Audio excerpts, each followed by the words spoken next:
नमस्कार। भोजपुरिया टॉक के ए अंक में आप सभी के स्वागत बा।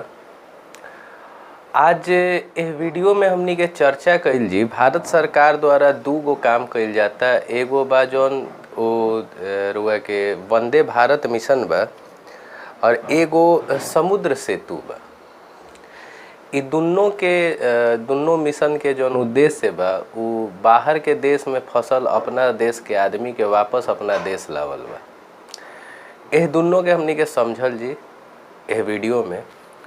और एगो वीडियो जो कि बाहर के राज्य से बेंगलोर से कुछ हमरा जिला के ही हम रोहतास जिला से बनी, हमरा जिला के कुछ मजदूर हमरा व्हाट्सएप पर भेजलन जा। वो लोग के साथे बड़ा गलत तरीका से ट्रीट कइल जाता। तो वो वीडियो के भी हम लास्ट में लगाई। मैंने देखब जा कि विदेश से लावे के का व्यवस्था होता आ अपने देश से एक राज्य से दूसरा राज्य आवे में आदमी के कितना दिक्कत होता। वीडियो लास्ट तक देखब जा। जे भी हमरा से बड़े वीडियो के देखता वो लोग के गोड़ लागत नहीं, जे छोट देखता वो लोग के प्यार दुलार, अपना उम्र के भाई बहन के नमस्कार बा। तो हमनी के एक एक करके पहले समझल जी। पहले हमनी के समझ लिया समुद्र सेतु ऐप के, समुद्र सेतु मिशन के का बा कि एगो आरोग्य सेतु ऐप बना। तो सेतु बोलला पर ऐप मुँहवे से निकल जाता। खैर ओकरो हमें प्रयोग बा हमनी के जानल जी। तो जो समुद्र सेतु मिशन बा एकरा में का कइल जाता कि एगो देश बा मालदीव। वो एगो टापू देश है। टापू देश माने चारों तरफ से पानी से घिरल जौन देश रहेला ओकरा टापू देश कहल जाला, आइलैंड कंट्री। तो एगो टापू देश बा मालदीव, जो एजा के जौन राजधानी बा वो हम माले। तो दू गो जहाज हमनी के यहाँ से जोना के नाम बा INS जलस्व और INS मगर। दू गो पानी वाला जहाज हमनी के यहाँ से गइल बड़ी सन ओइजा से मजदूर लोग के ले आवे खातिर। मजदूर या जो भी ओइजा भारतीय लोग फंस चुकल बड़न जा वो लोग के ले आवे खातिर। तो रुआ के माले से हम फोटो लगा देब, आप लोग के समझ है। माले से जो तमिलनाडु के कोची पोर्ट बा ओइजा के दूरी 900 किलोमीटर बा। तो लगभग 1000 के आसपास ओइजा से आदमी के ले आवे के बा। और इसे एक गो जहाज जौन बाड़ी सन रुआ के जौन जलस्व INS जलस्व बा ओकरे में क्षमता बा कि 1000 आदमी के ले आवे। लेकिन वो 1000 आदमी के अकेले नहीं खेलावत, कहे कि सोशल डिस्टेंसिंग जौन बा ओकरो पालन करे के बा। पूरा व्यवस्था से लावल जाता। जितना भी जहाज में बाड़न जा वो लोग के PPE किट देवल जाता, मय जहाज के सैनिटाइज कइल जाता, कुल व्यवस्था करके ले आवल जाता। ठीक है।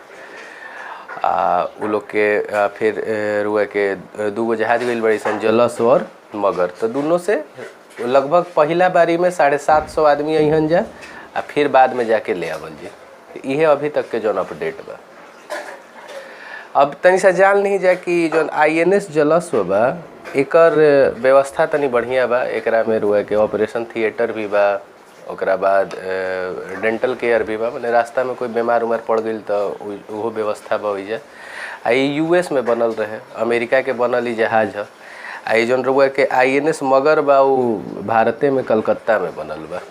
तो ये हमनी के पूरा जौन समुद्र सेतु बा ओकरा समझ लेनी जा। दूसरका जौन बा वो हमनी के जाने के बा वंदे भारत।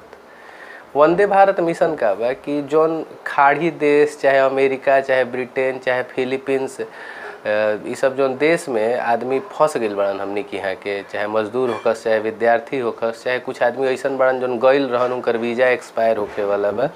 तो ई लोग के लावे खातिर एयर इंडिया जौन बा वो अपन करीब रुआ के 62-63 को शायद जहाज बा, आंकड़ा हमरा साफ नहीं है, कुछ जहाज जाता। एकरा में लगभग 1,90,000 आदमी के ले आवे के पूरा इंतजाम कइल गइल बा।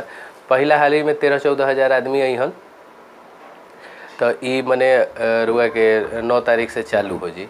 अब एकरा में का बा कि जैसे एने से जौन जहाज जाता ना तो एने से गइला पे ही नहीं है कि जहाज खाली जाई। जे ओइजा के कोई आदमी जौना देश में जौन जहाज, अब लिस्ट आ गइल बा, लिस्ट हम ओकर फोटो लगा देब कि कौन जहाज कौना देश में जाता। अगर ओकर फोटो मिल गइल तो लगा दिए।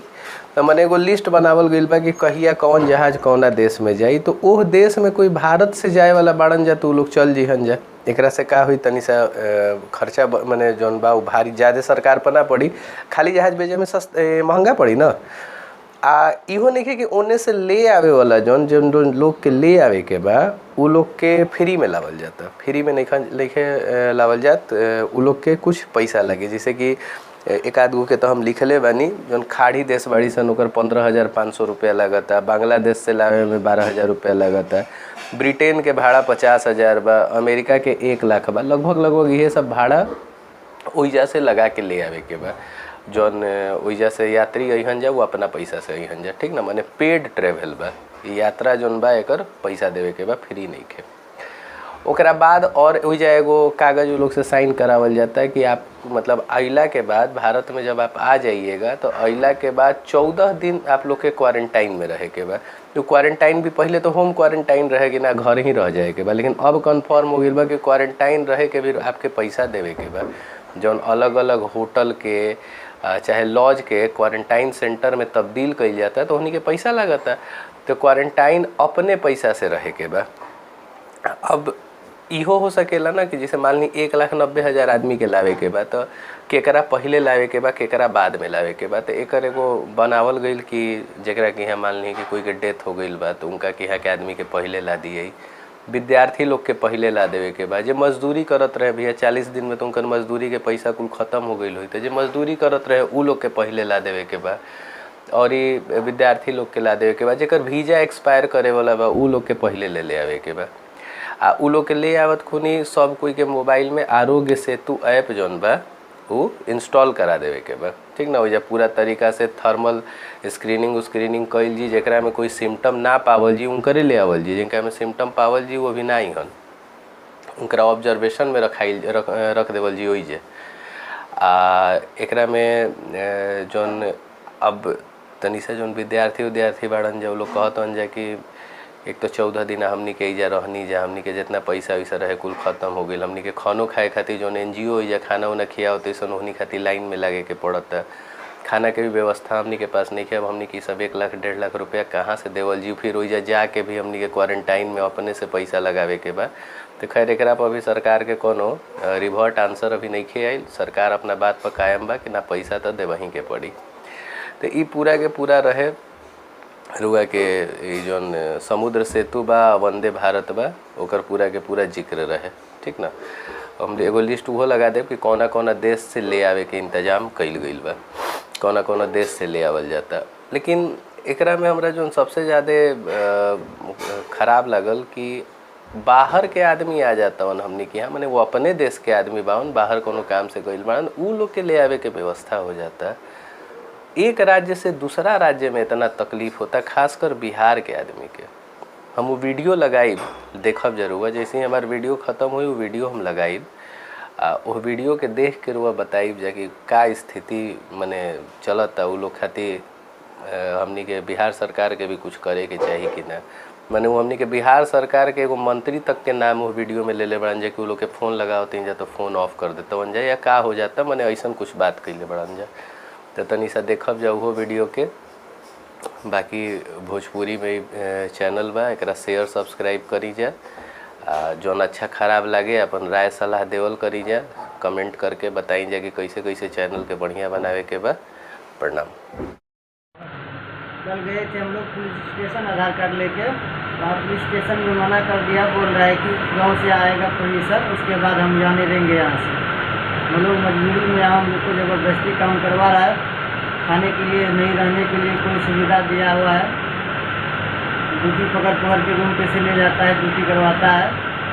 यहाँ तो कल गए थे पुलिस स्टेशन को, वहाँ बताया कि गांव से आएगा परमिशन तब जाने देंगे, सरकार यहाँ को मना किया हुआ है। और आप ही लोग बताइए हम लोग ऐसे यहाँ से कैसे जाएंगे घर? हम लोग फंसे हुए हैं, 30 आदमी हैं बिहार के, कर्नाटक में नंदीपुर गांव पड़ता है, जिला उड़की पड़ता है। श्री चक्रा कंपनी का नाम श्री चक्रा हुआ प्लास्टिक।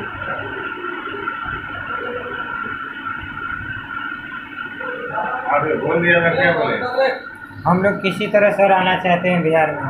नीतीश सरकार से इतने अनुरोध है कि हम लोग के बुलाइए, हम लोग यहाँ कम से कम 30 आदमी फंसे हैं बिहार में।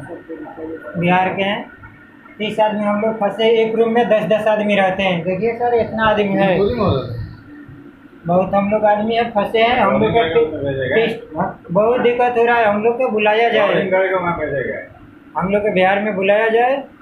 और हम लोग रहते हैं श्री चक्र कंपनी के अंदर में। इतना दिन हो गया हम लोग का कोई अभी तक कोई सुविधा नहीं मिला था। अपना पैसा खा रहे हैं। हम लोग के पास में अभी फिलहाल में पैसा ख़त्म हो चुका है। कल हम लोग थाना में गया था आने के लिए, तो बोला कि जाओ यहाँ से कुछ नहीं मिलेगा, आओगे तो हाथ पैर मार के हम तोड़ देंगे दोबारा पुलिस स्टेशन में, ऐसा बता रहा है पुलिस वाला। बोल रहा है कि बिहार में कोई नहीं जाएगा, यहीं रहो, काम करना है। यहाँ रूम में हम लोग आते हैं तो ज़बरदस्ती बोलता है काम करने का, नहीं काम करोगे तो रूम से बाहर भगा देंगे, ऐसा बोल रहा है। हम लोग का यहाँ रहना नहीं है। हम लोग का किसी तरह बिहार में आना है। 3 रूम है, 3 रूम में हम लोग 25 आदमी रहते हैं। 10-10 आदमी एक रूम में रहते हैं। ऐसे यहाँ पर लगभग 500 से आदमी है। उड़ीसा का है, बंगाल का है, झारखंड का है, बिहार का है, उत्तर प्रदेश का आदमी है। 500 से अधिक है। लेकिन हम लोग कोई आदमी कोई एक्शन नहीं लेते हैं। हम लोग एक दूसरे से फंसे हुए हैं। कैसे कि बाहर में निकलते हैं तो उधर प्रशासन वाला मार के भगा देता है कि कोई कहूँ नहीं जाएगा। ऐसे किसी को पैसा थाना वाना के देकर बोल देता है कि इसको जाने नहीं देना है, किसी का चला जाएगा ये सब तो हमारा कंपनी बंद हो जाएगा, फिर लॉकडाउन टूटेगा तो हम कहाँ से आदमी लेके आएंगे, ऐसा बोल रहा है। यही सर है हम लोग का। आगे बढ़ी ये नीतीश कुमार को मालूम पड़ना चाहिए। हम लोग रहते हैं नंदी कुंड, पड़बेदरी में है, जिला में उड़पी। इतने है सर। हम लोग का बुलाया जाए किस कर्नाटका में। हम लोग डीएम के पास में भी फ़ोन किए, डीएम हम लोग का फ़ोन नहीं उठा रहा है कर्नाटका का।